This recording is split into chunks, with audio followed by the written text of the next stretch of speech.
శ్రీగురుభ్యో నమః. శ్రీకృష్ణాయ పరమాత్మనే నమః.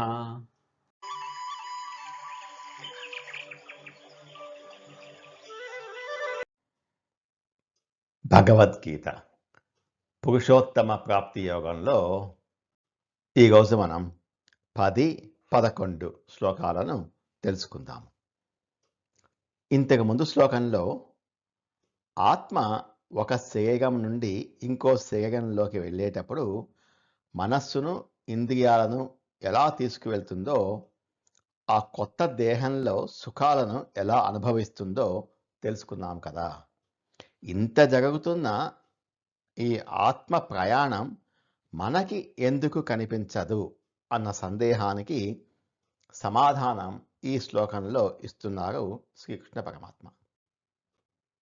11వ శ్లోకం.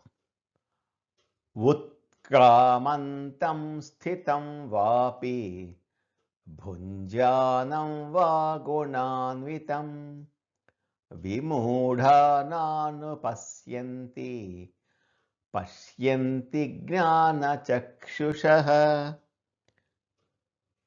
మన కంటికి కనపడేదంతా నిజం కాదని, అసలైన సత్యాన్ని చూడాలంటే వేరే కళ్ళు కావాలని ఈ శ్లోకం చెబుతోంది.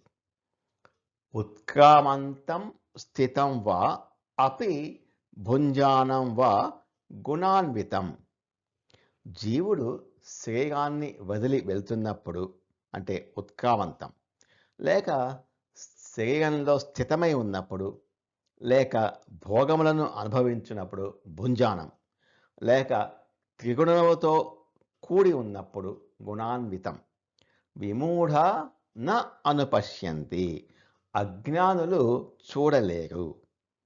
మూర్ఖుడు లేక అజ్ఞాని వీరికి భౌతికమైన కళ్ళు అంటే ఫిజికల్ ఐస్ ఉంటాయి, కానీ విచక్షణ జ్ఞానం ఉండదు. కంటికి కనిపించే ఈ శరీరమే నేను, ఒకసారి చనిపోతే అంతా అయిపోతుంది, ఇక ఆత్మ లేదు గీత్మ లేదు అని గుడ్డిగా నమ్మేవారిని విమూఢుడు అంటారు. వీరు శరీరం కాలిపోవడం చూస్తారు, కానీ అందులోంచి ఆత్మ ప్రయాణించటాన్ని ఎప్పటికీ అర్థం చేసుకోలేరు. ఆత్మ పాత శరీరాన్ని వదిలి వెళుతున్నప్పుడు కానీ, కొత్త శరీరంలో స్థిరపడినప్పుడు కానీ, శరీరంలో ఉంటూ సుఖదుఖాలను అనుభవిస్తున్నప్పుడు కానీ, త్రిగుణాలతో కూడి ఉన్నప్పుడు కానీ సాధారణ మనుషులు ఆత్మను గుర్తించలేరు. వారు కేవలం ఆ వ్యక్తి నవ్వటము, ఏడవటం మాత్రమే చూస్తారు. పశ్యంతి జ్ఞానచక్షుషః. జ్ఞాననేత్రాలు ఉన్నవారే చూస్తారు. చక్షువు అంటే కన్ను. జ్ఞానచక్షువు అంటే జ్ఞానం అనే కన్ను. ఇక్కడ జ్ఞాననేత్రాలు అంటే శివుడికి వచ్చినట్లుగా నుదిటి మీద 3వ కన్ను రావటం కాదు. వేదాలు, శాస్త్రాలు చదవడం ద్వారా, గురువుల బోధనల ద్వారా భగవంతుని తత్వాన్ని అర్థం చేసుకోవటమే అసలైన జ్ఞాననేత్రం. ఈ జ్ఞానం ఉన్న వ్యక్తి ఒక మనిషి చనిపోయినప్పుడు ఏడవడు. ఎందుకంటే ఆ మరణించింది కేవలం శరీరమే అని, ఆత్మకు చావు లేదని అతనికి తన జ్ఞానం ద్వారా స్పష్టంగా తెలుసు. ఉదాహరణకు, మన శరీరంలో ఏదైనా ఒక ఎముక విరిగిపోతే అది మామూలు కళ్ళకు కనిపించదు కదా. పైకి అంతా మామూలుగానే చర్మం మాత్రమే కనిపిస్తుంది. ఇది సాధారణమైన మనిషి చూపు.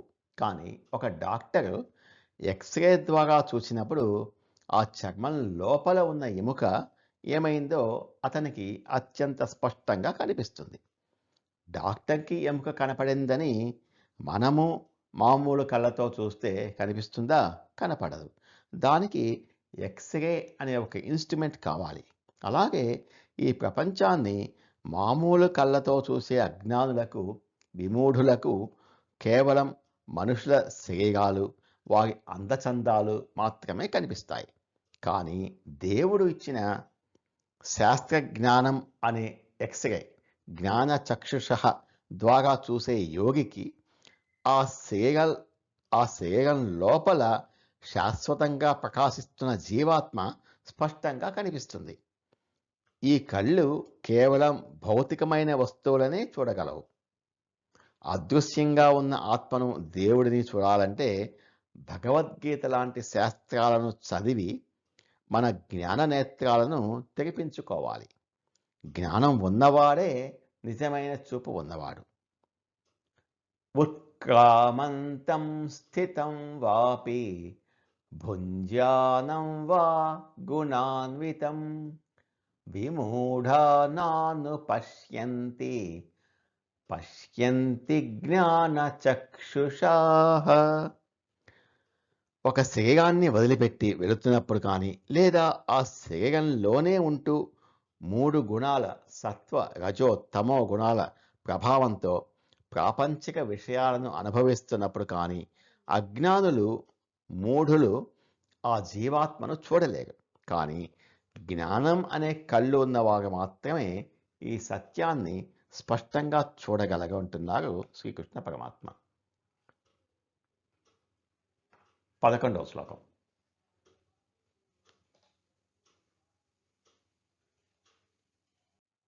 జ్ఞానం ఒక్కటే ఉంటే సరిపోదు, అంతఃకరణ శుద్ధి కూడా ఉండాలని ఈ శ్లోకంలో చెబుతున్నారు.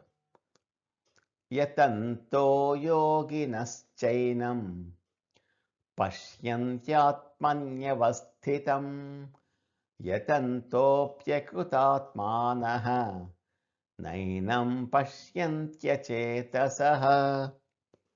యతంతః యోగినః చ ఏనం పశ్యంతి. యోగులు ఈ ఆత్మతత్వమును ప్రయత్నశీలుగై తెలుసుకుంటారు, లేక చూస్తారు, లేక అనుభవిస్తారు. యోగులు అంటే తమ ఇంద్రియాలను, మనస్సును అదుపులో ఉంచుకుంటూ నిష్కామ కర్మ చేస్తూ సాధన చేసేవారు. వారు ఆ దేవుడిని, ఆత్మను చూడటానికి ఎక్కడికో వెళ్ళరు. ఆత్మన్ అవస్థితం, తమలోనే స్థితమై ఉన్న ఆత్మని తమ హృదయంలోనే దర్శిస్తారు.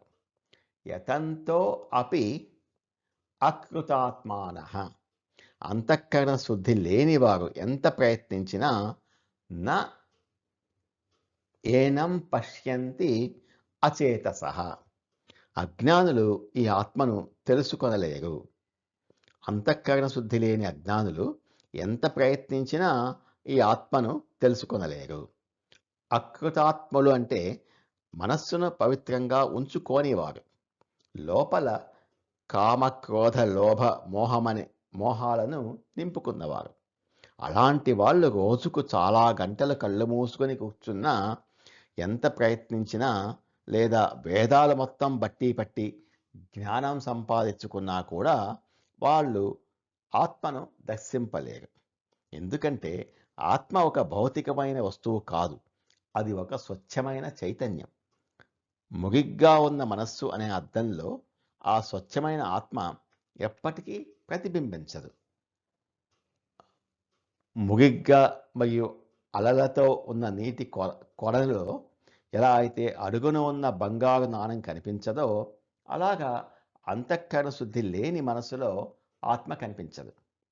స్వచ్ఛమైన అలలు లేని నీటి కొడలో ఎలా అయితే అడుగున ఉన్న బంగారు నాణం స్పష్టంగా కనిపిస్తుందో, అలాగా కదలకుండా ప్రశాంతంగా కోరికలు లేని మనస్సు నందు ఆత్మను స్పష్టంగా దర్శించగలం. ఆత్మదర్శనం కావాలంటే స్వార్థాన్ని, ద్వేషాన్ని, అహంకారాన్ని కడిగేసుకొని మనసులో స్వచ్ఛమైన అద్దంలా మార్చుకోవాలి. అప్పుడే ధ్యానంలో ఆత్మదర్శనం అవుతుంది. యతంతో యోగినశ్చైనం పశ్యంత్యాత్మన్యవస్థితం యతంతోప్యకృతాత్మానః నైనం పశ్యంత్యచేతసః. నిరంతరం సాధన చేసే ప్రయత్నశీలు అయిన యోగులు తమ హృదయంలోనే ఉన్న జీవాత్మను దర్శించగలరు. కానీ తమ మనస్సును పరిశుద్ధం చేసుకొని కానీ తమ మనస్సును పరిశుద్ధం చేసుకోని అజ్ఞానులు ఎంత తీవ్రంగా ప్రయత్నించినా సరే ఈ ఆత్మతత్వాన్ని ఎప్పటికీ చూడలేరు అని అంటున్నారు శ్రీకృష్ణ పరమాత్మ. ఇంతటితో ఈ అధ్యాయంలో సంసార వృక్షము ఆత్మతత్వము గురించి పూర్తయింది.